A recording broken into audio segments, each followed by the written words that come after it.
गोब्राह्मणेभ्यः शुभमस्तु नित्यम्। लोकाः समस्तः सुखिनो भवन्तु। मूकं करोति वाचालं पङ्गुं लङ्घयते गिरिं। यत्कृपातमहं वन्दे परमानन्दमाधवम्। प्रपन्नपारिजाताय स्तोत्रवेत्रैकपाणये ज्ञानमुद्राय कृष्णाय गीतामृतदुहे नमः। अखण्डमण्डलाकारं व्याप्तं येन चराचरं तत्पदं दर्शितं येन तस्मै श्रीगुरवे नमः। वसुदेवसुतं देवं कंसचाणूरमर्दनं देवकी परमानन्दं कृष्णं वन्दे जगद्गुरुम्। कार्पण्यदोषोपहतः स्वभावः पृच्छामि त्वां धर्मसम्मूढचेता यच्छ्रेयस्यानिश्चितं ब्रूहि तन्मे। शिष्यस्तेऽहं चाधिमां त्वां प्रपन्नम्। त्वमेव माता च पिता त्वमेव त्वमेव बन्धुश्च सखा त्वमेव त्वमेव विद्या द्रविणं त्वमेव त्वमेव सर्वं मम देव देव त्वमेव सर्वं मम देव देव। जय श्री कृष्ण जी, जय श्री राधे।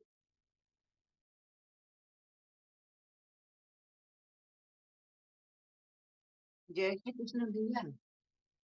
मैं मैं नहीं पढ़ पाऊंगी, गले में बहुत दर्द है आज। कौन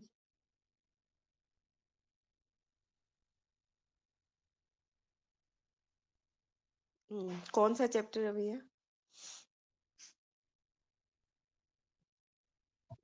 तिरसठ तिरसठ वाला।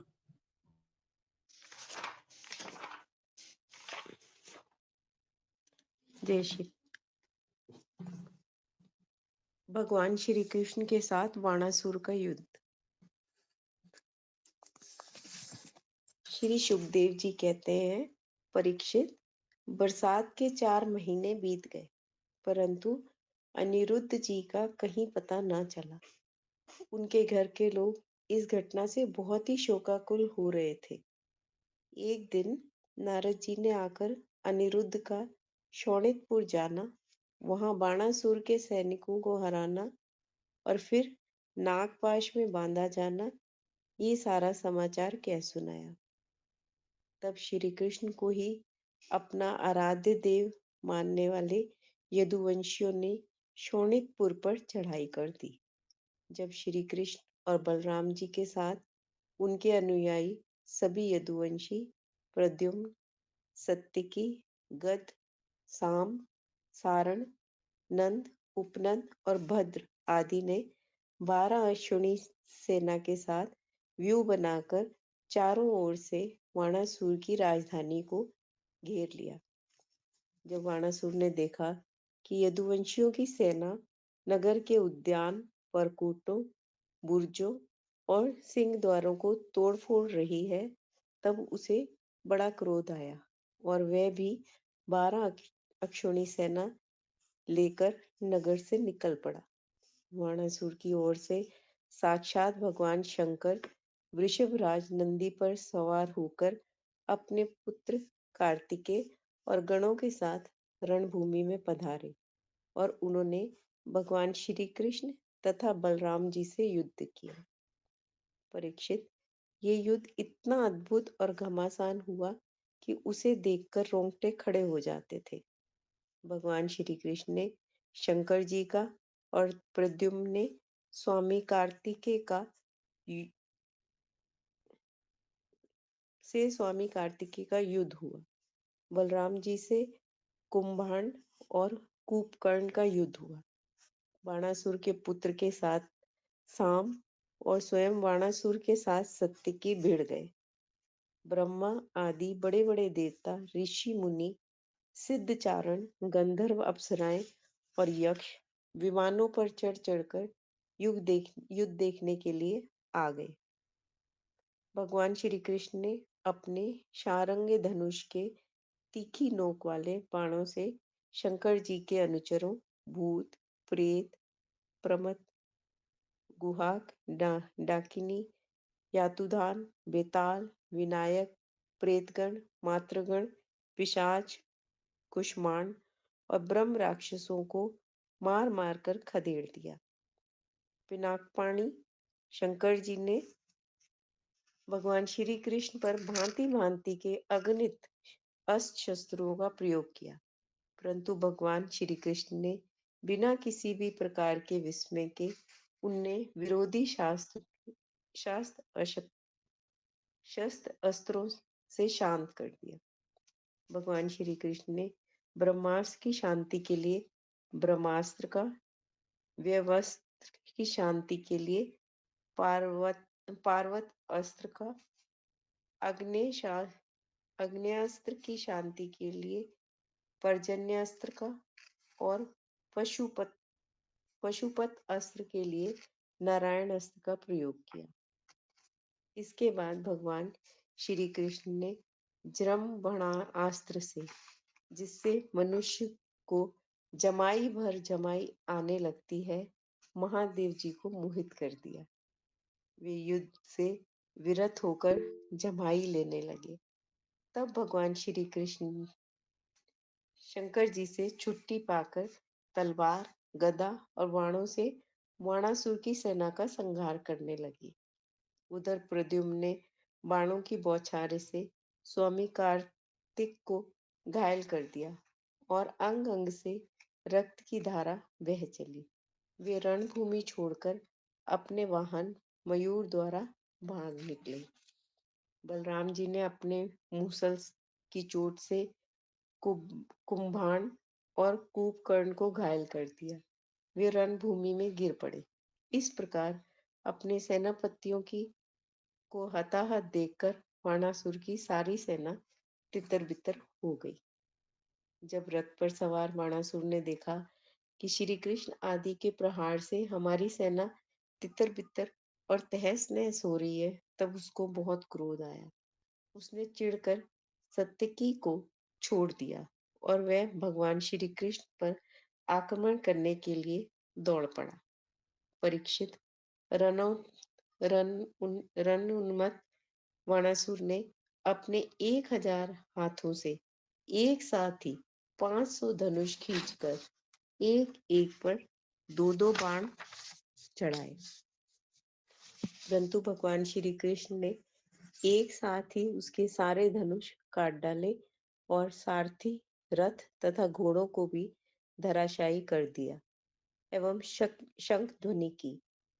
कोटरा नामक एक देवी बाणासुर की धर्म माता थी। वह अपने उपासक पुत्र के प्राणों की रक्षा के लिए बाल बिखेर कर नंग दड़ंग भगवान श्री कृष्ण के सामने आकर खड़ी हो गई। भगवान श्री कृष्ण ने इसलिए कि कहीं उस पर दृष्टि ना पड़ जाए, अपना मुंह फेर लिया और वे दूसरी ओर देखने लगे। तब तक बाणासुर धनुष कट जाने और रथहीन होने के कारण अपने नगर में चला गया। इधर जब भगवान शंकर के भूतगण इधर उधर भाग गए, तब उनका छोड़ा हुआ 3 सिर और 3 पैर वाला ज्वर 10 दिशाओं को जलाता हुआ सा भगवान श्री कृष्ण की ओर दौड़ पड़ा। भगवान श्री कृष्ण ने उसे अपनी ओर आते देखकर उसका मुकाबला करने के लिए अपना ज्वर छोड़ा। जब वैष्णव और महेश्वर दोनों ज्वर आपस में लड़ने लगे, अंत में वैष्णव ज्वर के तेज से महेश्वर जर पीड़ित होकर चिल्लाने लगा और अत्यंत भयभीत हो गया। जब उस अन्यत्र कहीं त्राण न मिला, तब वह अत्यंत नम्रता के साथ हाथ जोड़कर शरण में लेने के लिए भगवान श्री कृष्ण से प्रार्थना करने लगा। यहाँ पे हम लोग देख रहे हैं कि जो वैष्णव ज्वर है वो शक्तिशाली हो गया। महेश्वर ज्वर जबकि वो भी शंकर जी के ही उसमें किया हुआ था, उसको जो है वो नम्र होना पड़ा और शरण में जाना पड़ा। उसका कारण वही महाभारत वाला ही कारण है कि जो वैष्णव था वो न्याय के पक्ष में था, राक्षस के साथ नहीं था। तो जब भी हमारी शक्ति क्षीण हो जाती है, जब हम गलत मतलब उसके साथ हुए लक्ष्य के साथ अपनी शक्ति को जोड़ते। जय श्री कृष्ण। ज्वर ने कहा, प्रभु आपकी शक्ति अनंत है। आप ब्रह्मा आदि ईश्वर के भी परम महेश्वर हैं। आप सबके आत्मा और सर्व स्वरूप हैं। आप अद्वितीय और केवल ज्ञान रूप हैं। संसार की उत्पत्ति, स्थिति और संहार के कारण भी आप ही हैं। श्रुतियों के द्वारा आपका ही वर्णन और अनुमान किया जाता है। आप समस्त विकारों से रहित स्वयं ब्रह्मा हैं। मैं आपको प्रणाम करता हूँ। काल, देव, कर्म, जीव, स्वभाव, सूक्ष्म भूत, शरीर, सूत्रात्मा, प्राण, अहंकार, एकादश इंद्रियां और पंचभूत, इन सब का संघात लिंग शरीर में और बीज अंकुर न्याय के अनुसार उससे कर्म और कर्म से फिर लिंग शरीर की उत्पत्ति, ये सब आपकी माया है। आप माया के निषेध की परम अवधि हैं। मैं आपकी शरण ग्रहण करता हूँ। प्रभु, आप अपनी लीला से ही अनेकों रूप धारण कर लेते हैं और देवता, साधु, लोक मर्यादाओं का पालन पोषण करते हैं। साथ ही उन्मार्गगामी और हिंसक असुरों का संहार भी करते हैं। आपका ये अवतार पृथ्वी का भार उतारने के लिए ही हुआ है। प्रभु, आपके शांत, उग्र और अत्यंत भयानक, दुस्सह, तेज ज्वर से मैं अत्यंत संतप्त हो रहा हूँ। भगवान, देहधारी जीवों को तभी तक ताप संताप रहता है जब तक वे आशा के फंदों में फंसे रहने के कारण आपके चरण कमलों की शरण नहीं ग्रहण करते। भगवान श्री कृष्ण ने कहा, त्रिशिरा, मैं तुम पर प्रसन्न हूँ। अब तुम मेरे ज्वर से निर्भय हो जाओ। संसार में जो कोई हम दोनों के संवाद का स्मरण करेगा, उसे तुमसे कोई भय ना रहेगा। भगवान श्री कृष्ण के इस प्रकार कहने पर महेश्वर ज्वर उन्हें प्रणाम करके चला गया। तब तक वाणासुर रथ पर सवार होकर भगवान श्री कृष्ण से युद्ध करने के लिए फिर आ पहुंचा। परीक्षित, वाणासुर ने अपने 1000 हाथों में तरह तरह के हथियार ले रखे थे। अब वह अत्यंत क्रोध में भरकर चक्रपाणि भगवान पर वाणों की वर्षा करने लगा। जब भगवान श्री कृष्ण ने देखा कि वाणासुर ने तो वाणों की झड़ी लगा दी है, तब वे छुरे के समान तीखी धार वाले चक्र से उसकी भुजाएं काटने लगे, मानो कोई किसी वृक्ष की छोटी छोटी डालियां काट रहा हो। तब भक्तवत्सल भगवान शंकर ने देखा कि वाणासुर की भुजाएं कट रही हैं। तब वे चक्रधारी भगवान श्री कृष्ण के पास आए और उनकी स्तुति करने लगे। भगवान शंकर ने कहा, प्रभु, आप वेद मंत्रों में तात्पर्य रूप से छिपे हुए परम ज्योति स्वरूप परम ब्रह्म है, पर ब्रह्म है। शुद्ध हृदय महात्मा गण आपके आकाश के समान सर्वव्यापक और निर्विकार स्वरूप का साक्षात्कार करते हैं। आकाश आपकी नाभि है, अग्निमुख है और जल वीर। स्वर्ग सिर, दिशाएं कान और पृथ्वी चरण है। चंद्रमा मन, सूर्य नेत्र और मैं शिव आपका अहंकार हूँ। समुद्र आपका पेट है और इंद्र भुजा। धन्यादि औषधियां रोम है, मेघ केश है और ब्रह्मा बुद्धि, प्रजापति लिंग है और धर्म आपका हृदय। इस प्रकार समस्त लोक और लोकांतरों के साथ जिसके शरीर की तुलना की जाती है, वे परम पुरुष आप ही हैं। अखंड ज्योति स्वरूप परमात्मन, आपका ये अवतार धर्म की रक्षा और संसार के अभ्युदय अभिवृद्धि के लिए हुआ है। हम सब भी आपके प्रभाव से ही प्रभाव प्रभावान्वित होकर सातों भुवनों का पालन करते हैं। आप सजातीय, विजातीय और स्वगत भेद से रहित हैं। एक और अद्वितीय आदि पुरुष हैं। मायाकृत, जागृत, स्वप्न और सुषुप्ति, इन तीनों अवस्थाओं में अनुगत और उनसे अतीत तुरीय तत्व भी आप ही हैं। आप किसी दूसरी वस्तु के द्वारा प्रकाशित नहीं होते। आप स्वयं प्रकाश हैं। आप सबके कारण हैं, परंतु आपका ना तो कोई कारण है और ना ही आप में कारणपना ही है। भगवान, ऐसा होने पर भी आप तीनों गुणों की विभिन्न विषमताओं को प्रकाशित करने के लिए अपनी माया से देवता, पशु पक्षी, मनुष्य आदि शरीरों के अनुसार भिन्न भिन्न रूपों में प्रतीत होते हैं। प्रभु, जैसे सूर्य अपनी छाया बादलों से ही ढक जाता है और उन बादलों तक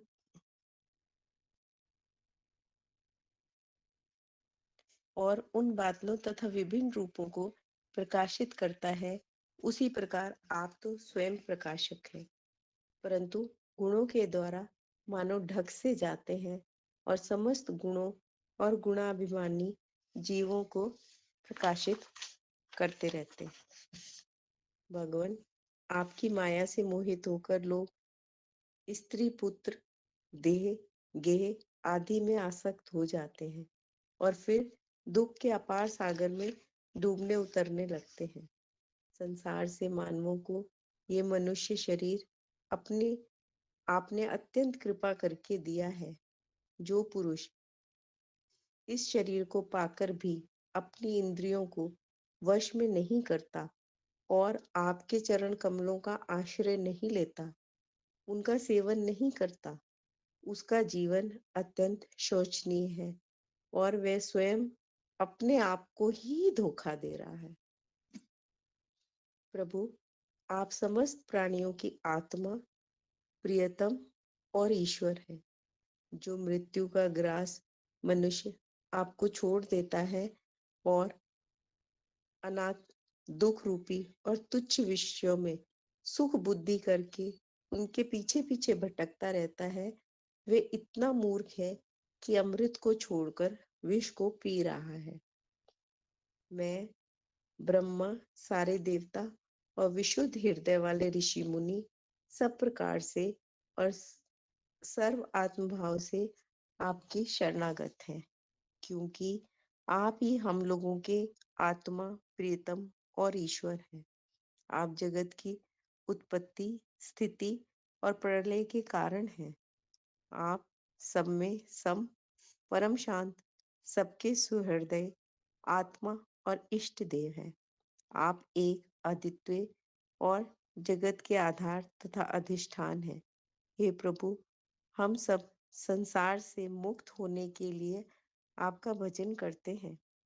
देव, ये बाणासुर मेरा परम प्रिय, कृपा पात्र और सेवक है। मैंने इसे अभय दान दिया है। प्रभु, जिस प्रकार इसका परदादा दैत्यराज प्रहलाद पर आ, प्रहलाद पर आपका कृपा प्रसाद है, वैसे ही कृपा प्रसाद आप इस पर भी कीजिए। भगवान श्री कृष्ण ने कहा, भगवान, आपकी बात मानकर जैसा आप चाहते हैं, मैं इसे निर्भय किए देता हूँ। आपने पहले इसके संबंध में जैसा निश्चय किया था, मैंने इसकी भुजाएं काटकर उसी का अनुमोदन किया है। मैं जानता हूँ कि वाणासुर दैत्यराज बाली का पुत्र है, इसलिए मैं भी इसका वध नहीं कर सकता, क्योंकि मैंने प्रहलाद को वर दिया था कि मैं तुम्हारे वंश में पैदा होने वाले किसी भी दैत्य का वध नहीं करूंगा। इसका घमंड चूर करने के लिए ही मैंने इसकी भुजाएं काट दी हैं। इसकी बहुत बड़ी सेना पृथ्वी के लिए भार हो रही है, इसलिए मैंने उसका संहार कर दिया। अब इसकी चार भुजाएं बच रही हैं। ये अजर अमर बनी रहेंगी। ये वाणासुर अपने पार्षदों में मुख्य होगा, आपके पार्षदों में मुख्य होगा। अब इसको किसी प्रकार का भय नहीं है। श्री कृष्ण के इस प्रकार अभयदान प्राप्त करके वाणासुर ने उनके पास आकर धरती में माथा टेका, प्रणाम किया और अनिरुद्ध जी को अपनी पुत्री उषा के साथ रथ पर बिठाकर भगवान के पास ले आया। इसके बाद भगवान श्री कृष्ण ने महादेव जी की सम्मति से वस्त्र अलंकार विभूषित उषा और अनिरुद्ध जी को एक अक्षौणी सेना के साथ आगे करके द्वारका के लिए प्रस्थान किया।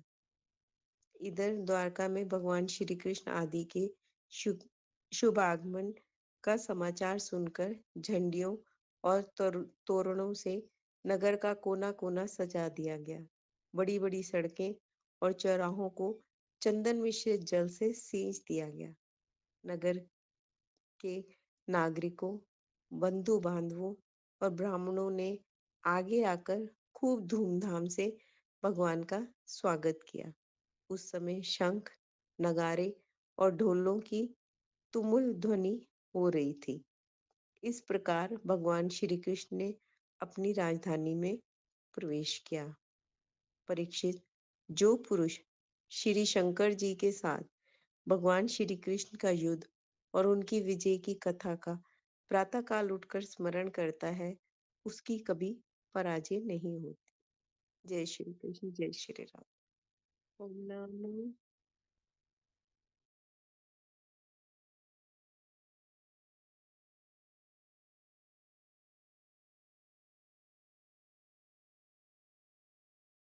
हाँ साहब। जय श्री राम, जय श्री कृष्ण। ओम नमो भगवते वासुदेवाय। ओम नमो भगवते वासुदेवाय। ओम नमो भगवते वासुदेवाय। 10वां स्कंद 64वां अध्याय। नग राजा की कथा। श्री सुखदेव जी कहते हैं, प्रिय परीक्षित, एक दिन शाम प्रद्युम्न, चारुभानु और गद आदि यदुवंशी राजकुमार घूमने के लिए उपवन में गए। वहां बहुत देर तक खेलते हुए उन्हें प्यास लगाई। अब वे इधर उधर जल की खोज करने लगे। वे एक कुएं के पास गए। उसमें जल तो था नहीं। एक बड़ा विचित्र जीव दिख पड़ा। वह जीव पर्वत के समान आकार का एक गिरगिट था। उसे देखकर उनके आश्चर्य की सीमा न रही। उनका हृदय करुणा से भर आया और वे उसे बाहर निकालने का प्रयत्न करने लगे।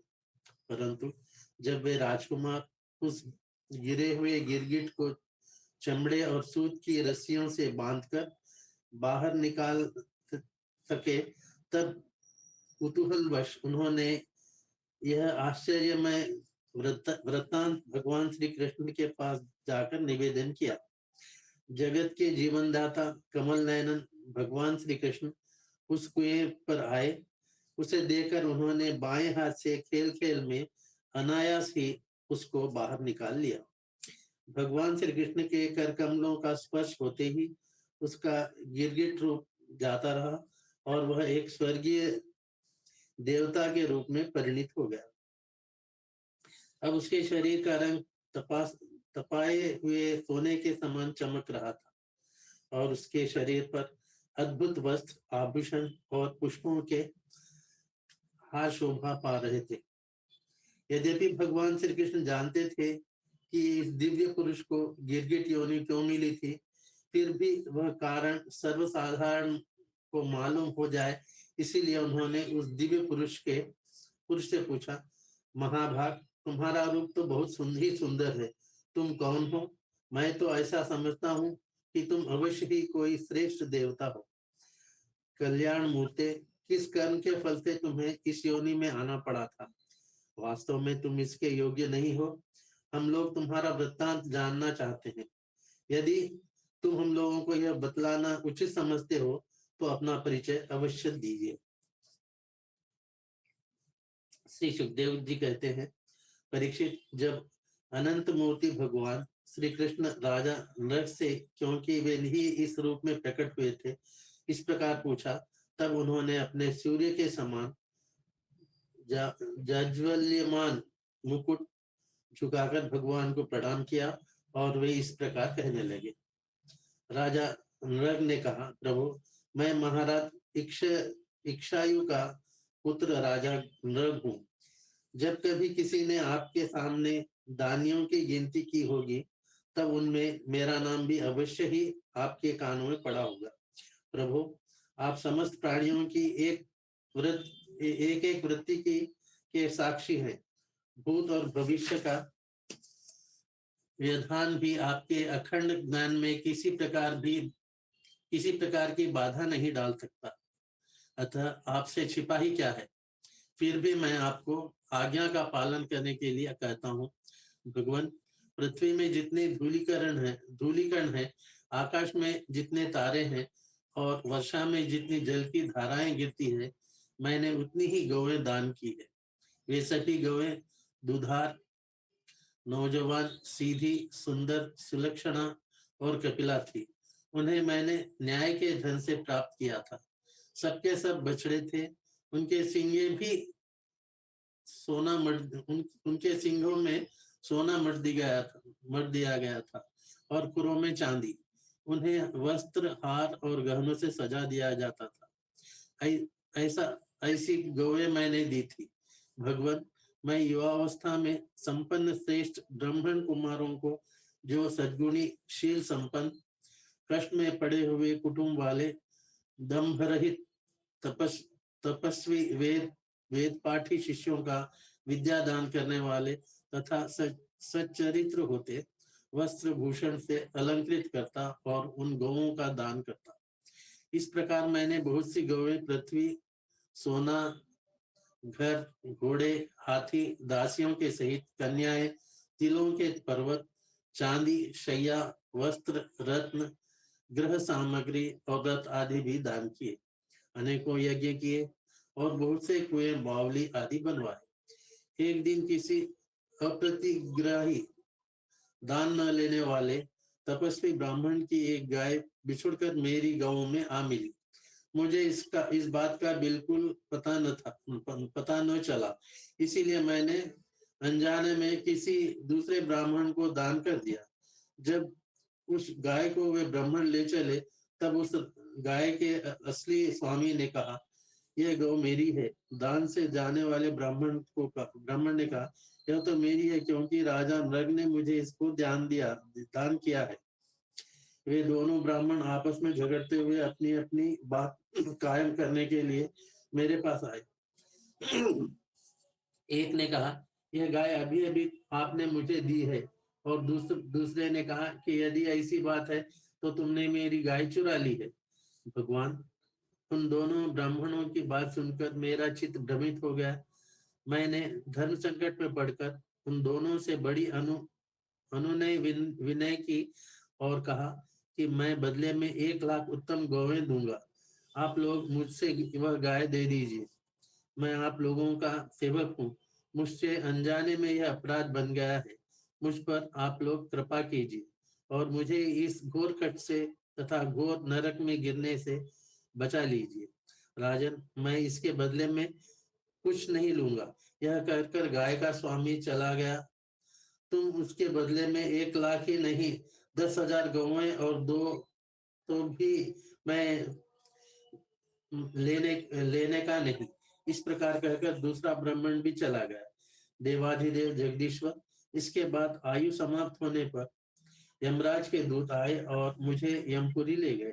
वहां यमराज ने मुझे पूछा, राजन, तुम पहले अपने पाप का फल भोगना चाहते हो या पुण्य का? तुम्हारे दान और धर्म के फलस्वरूप तुम्हें ऐसी तेजस्वी लोक प्राप्त होने वाला है जिसकी कोई सीमा ही नहीं है। भगवान, तब मैंने यमराजा से कहा, देव, पहले मैं अपने पाप का फल भोगना चाहता हूँ। और उसी क्षण यमराज ने कहा, तुम गिर जाओ। और उनके ऐसे कहते ही मैं वहां से गिरा, और गिरते ही इसी समय मैंने देखा कि मैं गिरगिट हो गया हूँ। प्रभु, मैं ब्राह्मणों का सेवक, उदार दानी और आपका भक्त था।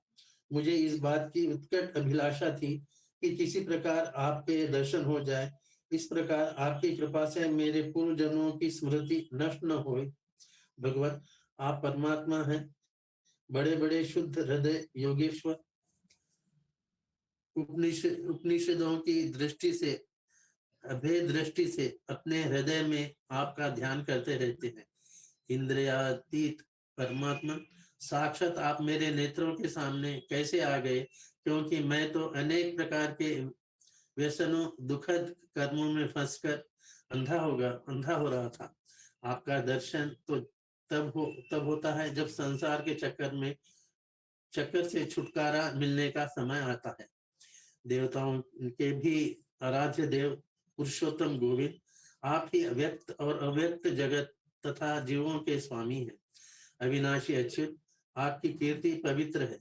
अंतर्यामी नारायण, आप ही समस्त बत्तियों और इंद्रियों के स्वामी हैं। प्रभु श्री कृष्ण, मैं अब देवताओं के लोक में जा रहा हूँ। आप मुझे आज्ञा दीजिए। आप ऐसी कृपा कीजिए कि मैं चाहे कहीं भी हूँ क्यों न रहूं, मेरा चित्त सदा आपके चरण कमलों में लगा रहे। आप समस्त कार्यों और कारणों के रूप में विद्यमान है। आपकी शक्ति अनंत है और आप स्वयं ब्रह्म हैं। आपको मैं नमस्कार करता हूँ। सच्चिदानंद स्वरूप, सर्वंतर्यामी वासुदेव श्री कृष्ण, आप समस्त योगों के स्वामी योगेश्वर है। मैं आपको बार बार नमस्कार करता हूँ। राजा नृत्य ने इस प्रकार कहकर भगवान की परिक्रमा की और अपने मुकुट से उनके चरणों का स्पर्श करते प्रणाम किया। फिर उसने आज्ञा लेकर सबके देखते कि वे श्रेष्ठ विमान पर सवार हो गए। जब राजा नृग के चले जाने पर ब्राह्मणों के परम प्रेमी, धर्म के आधार, देवकी नंदन भगवान श्री कृष्ण ने क्षत्रियों को शिक्षा देने के लिए वहां उपस्थित अपने कुटुंब के लोगों से कहा, जो लोग अग्नि के समान तेजस्वी हैं, वे भी ब्राह्मणों का थोड़े से थोड़ा धन हड़प कर नहीं पचा सकते। फिर जो अभिमान झूठ मूठ अपने को लोगों का स्वामी समझते हैं, वे राजा तो क्या पचा सकते हैं।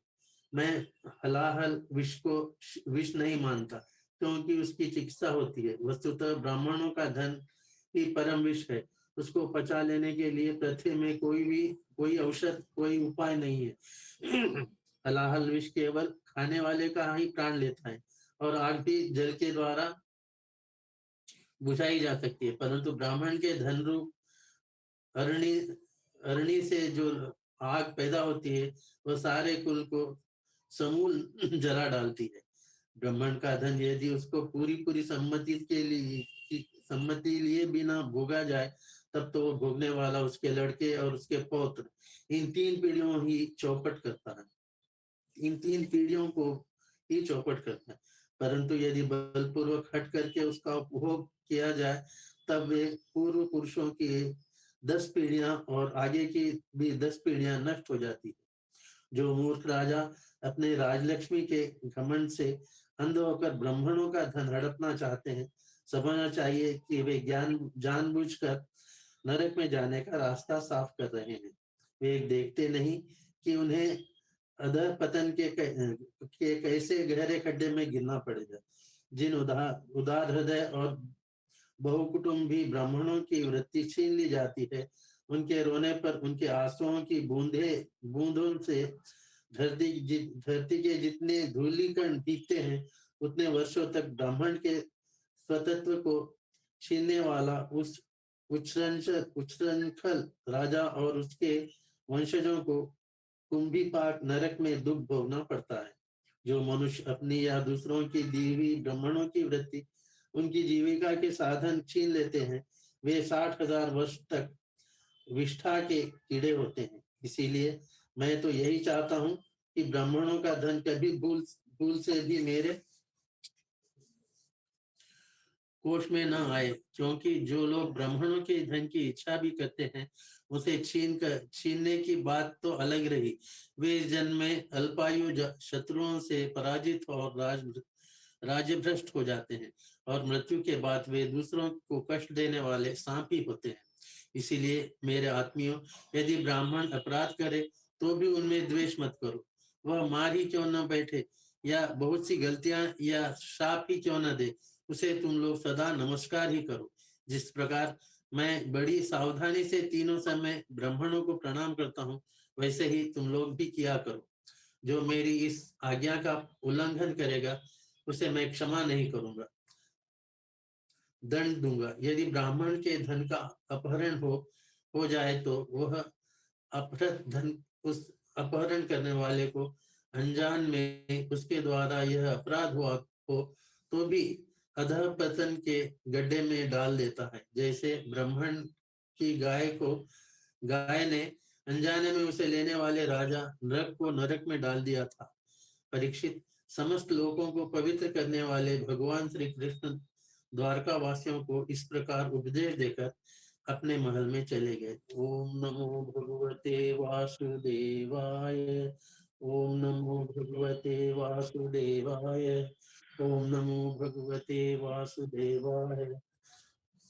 तात्पर्य ये है कि ब्राह्मणों को कष्ट नहीं देना चाहिए और उनके धन की अभिलाषा नहीं करनी चाहिए। जय श्री कृष्ण। हाँ जी भैया, कर दी। ठीक है। 65वां अध्याय। श्री बलराम जी का व्रज गमन। श्री सुखदेव जी कहते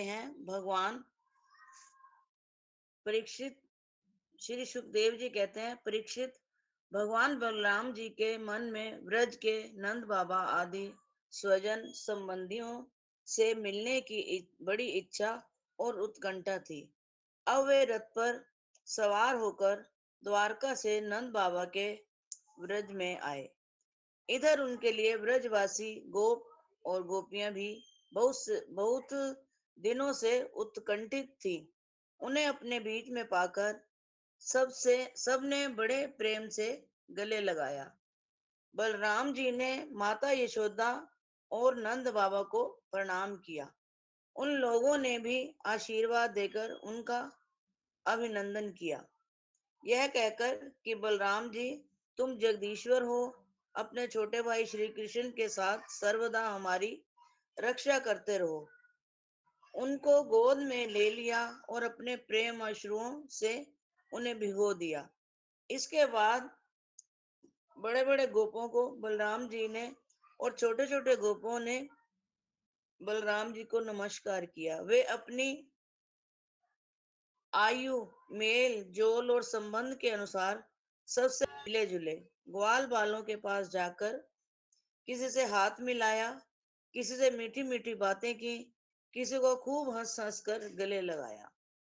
इसके बाद जब बलराम जी की थकावट दूर हो गई, वे आराम से बैठ गए।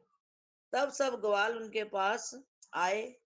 उन ग्वालों ने कमल नयन भगवान श्री कृष्ण के लिए समस्त भोग, स्वर्ग और मोक्ष तक त्याग रखा था। बलराम जी ने जब उनके और उनके घर वालों के संबंध में कुशल प्रश्न किया, तब उन्होंने प्रेम गदगद वाणी से उनसे प्रश्न किया, बलराम जी, वसुदेव जी आदि हमारे सब भाई बंधु सकुशल हैं, है ना? अब आप लोग स्त्री पुत्र आदि के साथ रहते हैं, बाल बच्चेदार हो गए हैं। क्या कभी आप लोगों से को हमारी याद भी आती है? यह बड़े सौभाग्य की बात है कि पापी कंस को आप लोगों ने मार डाला और अपने सुहृद संबंधियों को बड़े कष्ट से बचा लिया। यह भी कम आनंद की बात नहीं है।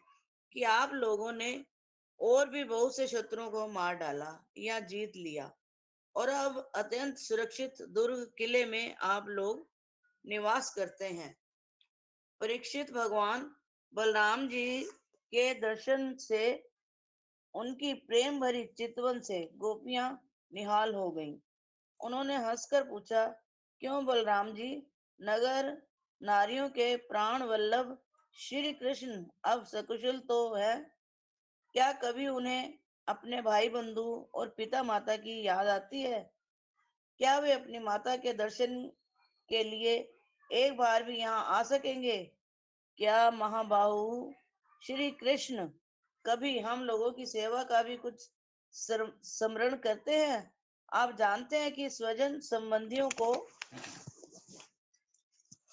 छोड़ना बहुत ही कठिन है, फिर भी हमने उनके लिए माँ बाप, भाई बंधु, पति पुत्र और बहन बेटियों को भी छोड़ दिया। परंतु प्रभु, वे बात की बात में हमारे सौहार्द और प्रेम का बंधन काट कर, हमसे नाता तोड़कर परदेश चले गए। हम लोगों को बिल्कुल ही छोड़ दिया।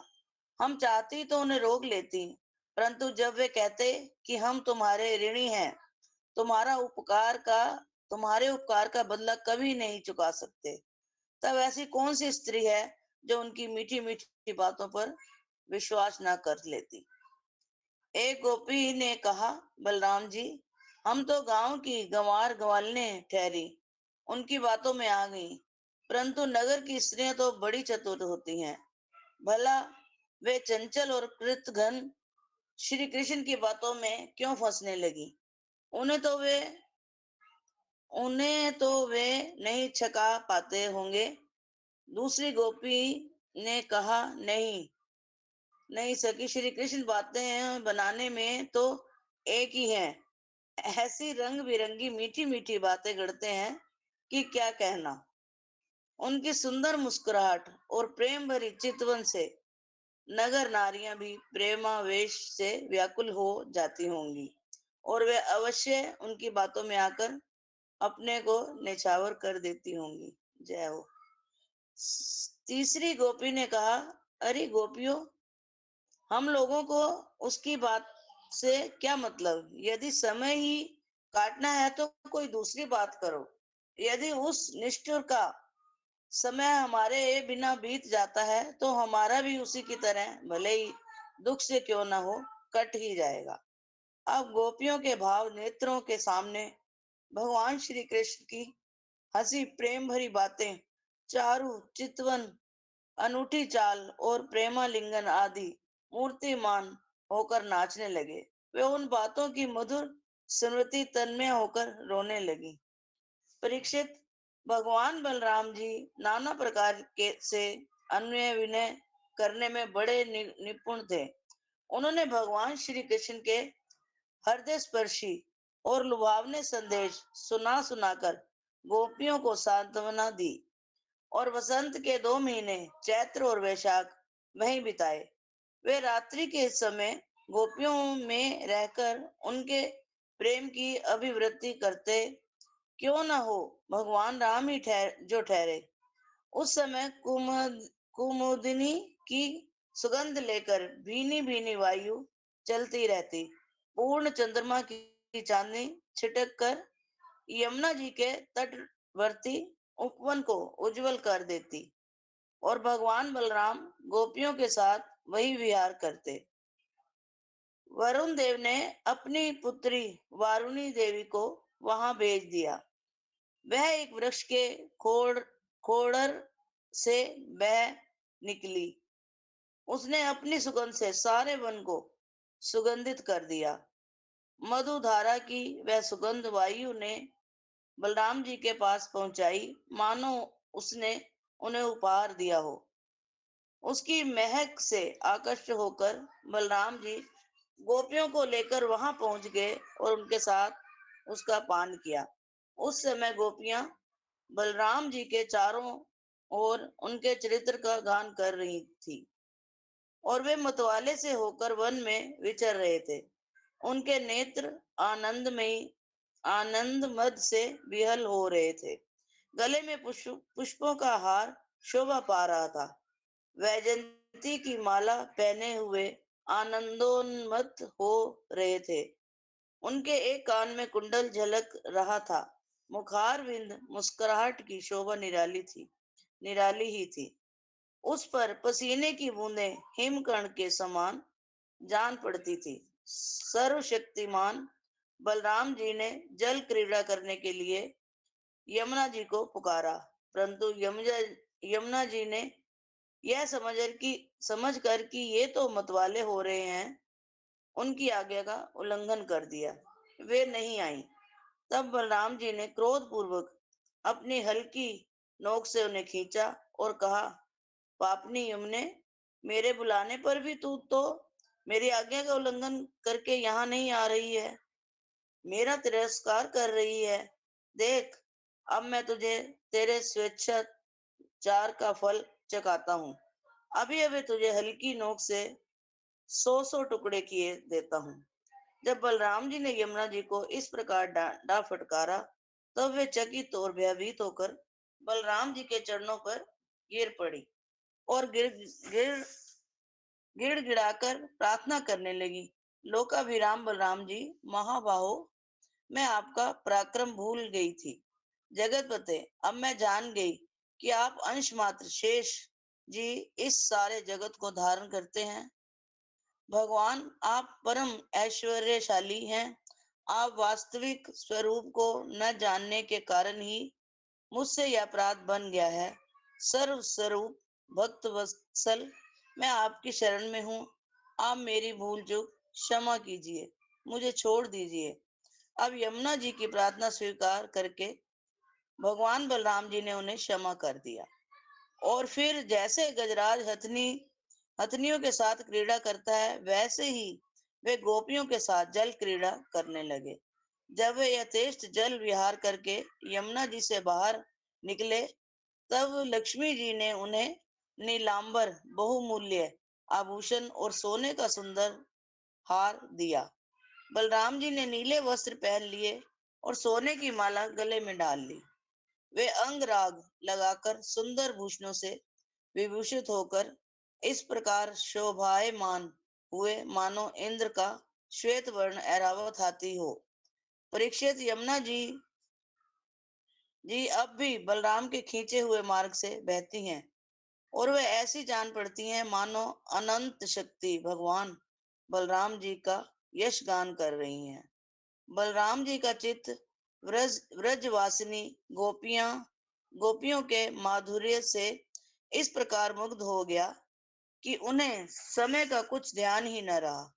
बहुत सी रात्रियां एक रात के समान व्यतीत हो गईं। इस प्रकार बलराम जी ब्रज में विहार करते रहे। ओम नमो भगवते वासुदेवाय। ओम नमो भगवते वासुदेवाय।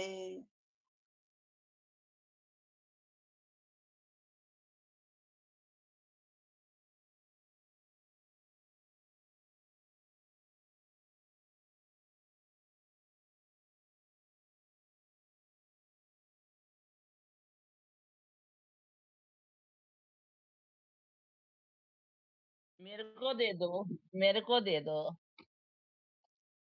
हाँ जी। आरती भगवान श्री कृष्ण की। देव की जाए गोकुल बने यशोदा दुलार, आरती उतारे तेरी कृष्ण मुरार। सृष्टि के झुलैया झूले यशोदा के पालना, जगत के पिता बने नंद जू के लालना। कैसे है कन्हैया खाई यशोदा की मार, आरती उतारे तेरी कृष्ण मुरार।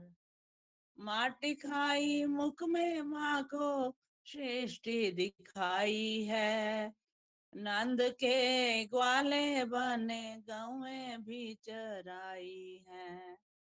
ग्वालों में ग्वाले बने सृष्टि के सार, आरती उतारे तेरी कृष्ण मुरार। करें चोरी मटकी फोड़ी, दही भी चुराई है, गोपिकाएं आई तूने मुरली भी बजाई है। छाछ पे नाचे प्रभु भक्तों का प्यार, आरती उतारे तेरी कृष्ण मुरार। भोए टेढ़ी मुरली टेढ़ी, टेढ़ी तेरी चाल है, माखन चोर कृष्ण कन्हैया घूंघर वाले बाल हैं। मुरली है निराली तेरी आदि ओंकार, आरती उतारे तेरी कृष्ण मुरार। राधा आई रास रचाई, मारी पिचकारी है, रंग दी चुनरिया वो तो कान्हा की दुलारी है। करुणामयी सरकार पे मैं जाऊं बलिहार, आरती उतारूं तेरी कृष्ण मुरार। देव की जाए गोकुल बने यशोदा दुलार, आरती उतारे तेरी कृष्ण मुरार। जय जय आरती उतारे तेरी कृष्ण मुरार। और वृंदावन बिहारी लाल की जय।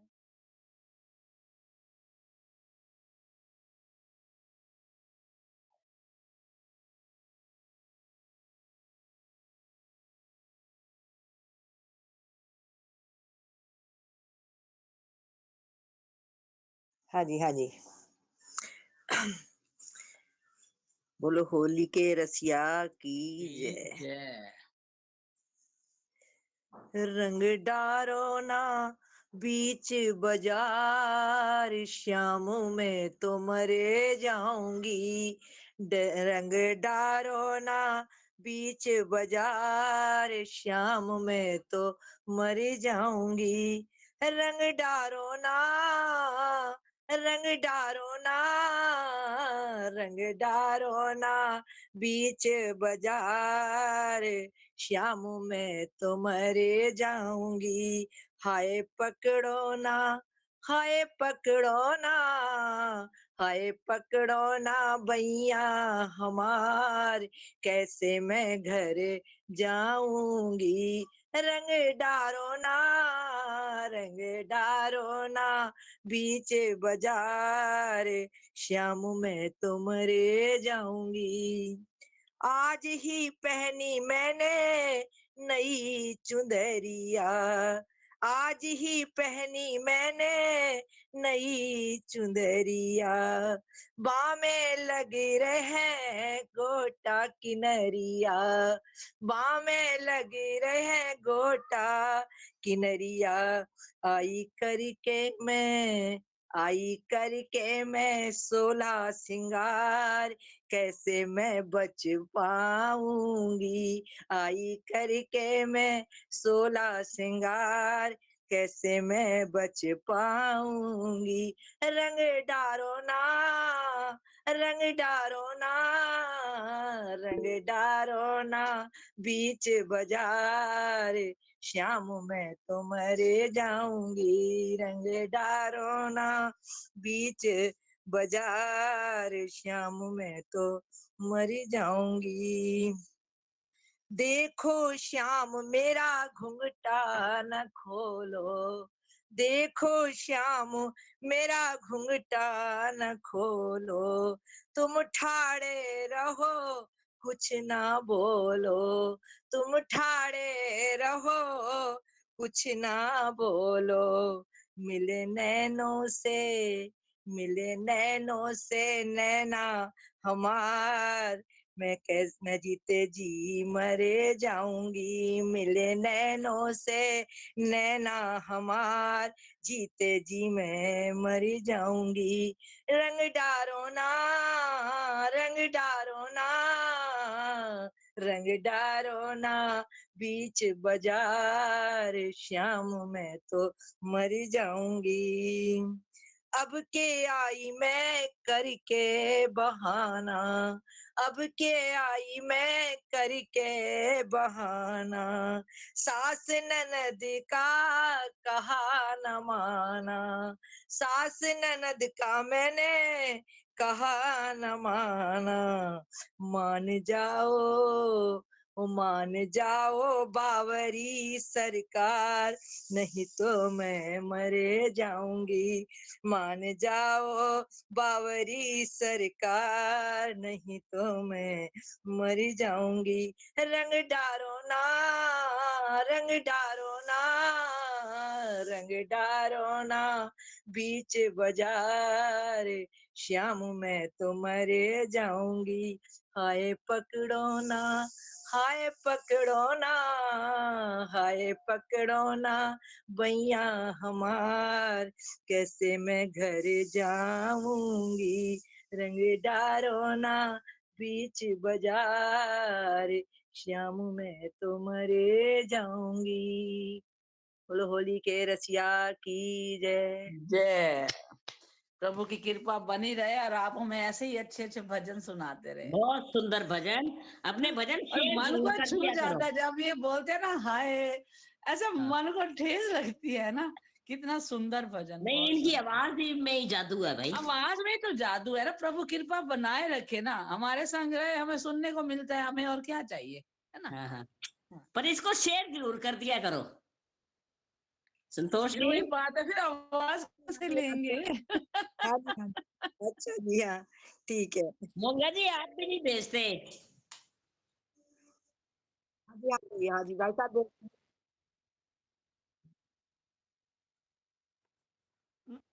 मनमोहन ते मूरत तेरी प्रभु, मनमोहन मूरत तेरी प्रभु, मिल जाओगे आप कहीं न कहीं, मिल जाओगे आप कहीं न कहीं, यदि चाह हमारे दिल में है, यदि चाह हमारे दिल में है, तुम्हें ढूंढ ही लेंगे कहीं न कहीं, तुम्हें ढूंढ लेंगे कहीं न कहीं। मनमोहन मूरत तेरी प्रभु, मनमोहन मूरत तेरी प्रभु, काशी तुम्हें ढूंढ, काशी मथुरा वृंदावन में, या अवध की गलिया में, काशी मथुरा वृंदावन में, या अवध की गलियों में, गंगा यमुना सरयू तट पर, मिल जाओगे आप कहीं न कहीं, मिल जाओगे आप कहीं न कहीं। मनमोहन मूरत तेरी प्रभु, मनमोहन मूरत तेरी प्रभु, मिल जाओगे आप कहीं न कहीं, मिल जाओगे आप कहीं न कहीं, यदि चाह हमारे दिल में है, यदि चाह हमारे दिल में है, तुम्हें ढूंढ ही लेंगे कहीं न कहीं, तुम्हें ढूंढ ही लेंगे कहीं न कहीं। मनमोहन मूरत तेरी प्रभु, तुम्हें ढूंढ, यदि चाह घर बार को छोड़ा, सन्यास हुए घर बार को छोड़ा, सन्यासी हुए सबको परित्याग,